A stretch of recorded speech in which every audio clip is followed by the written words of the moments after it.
মানে এ পর্যন্ত যেই কোম্পানিগুলোকে আপনি দিয়েছেন, তো তাদের বিষয়গুলো, হালালের বিষয়গুলো এখনো হালাল আছে কিনা, এটা মনিটরিংটা কিভাবে হচ্ছে?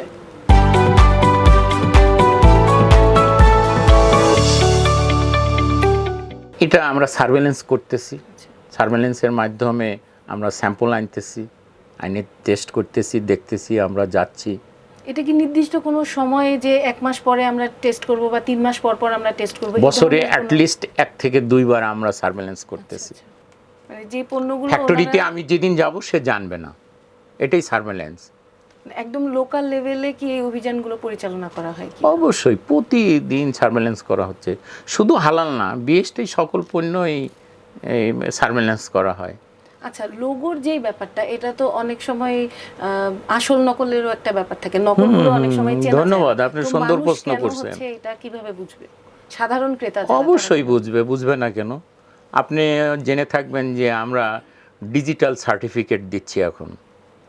আপনি অনলাইনে সার্টিফিকেটটা পেয়ে যাচ্ছেন এবং আপনার প্রতিষ্ঠানের নাম, ঠিকানা, পণ্যর নাম, পণ্যর মোড়কের ছবিও দেখতে পাচ্ছেন।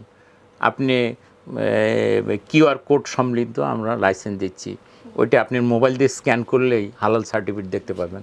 মানে এটা তো প্রতিষ্ঠানের গেল। যদি আমি কোনো পণ্যের কথা বলি, বিএসটিআই এর লোগো আছে ওখানে বা সিল আছে ওখানে, তো ওই সিলটাও তো অনেক সময় দেখা যাচ্ছে যে নকল করছে।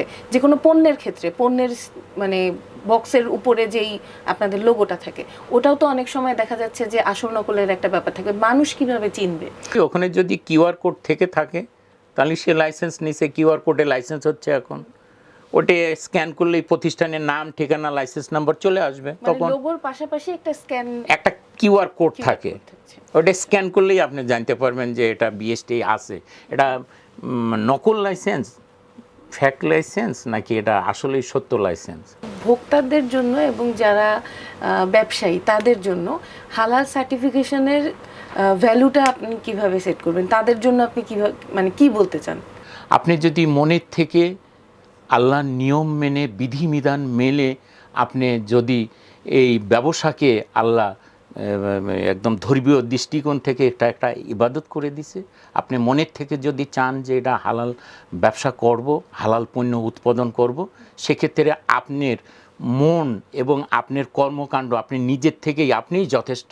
আমি শুধু রেগুলেটরি বডি হিসাবে যে স্ট্যান্ডার্ডগুলো আছে এগুলো কমপ্লাই করে, পরীক্ষা করে আপনাকে লাইসেন্স দিতে যাব।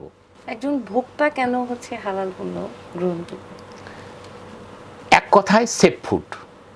সেফ ফুড হিসেবে একজন ভোক্তা হালাল পণ্য গ্রহণ করবে। হালাল পণ্য সেফ ফুড।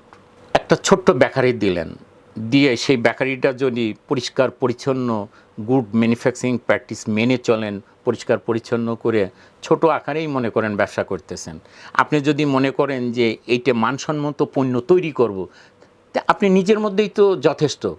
শুধু বিএসটিতে টেস্ট করে নিয়ে একটা লাইসেন্স নিয়ে বিক্রয় বিতরণ করবেন।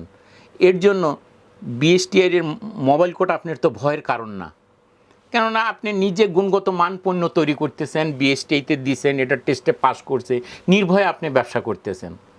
এর জন্য আপনাকে বিএসটিআই এর মোবাইল কোডও দরকার নাই, জেল জরিমানা কিচ্ছুই দরকার নাই, আপনি একাই যথেষ্ট।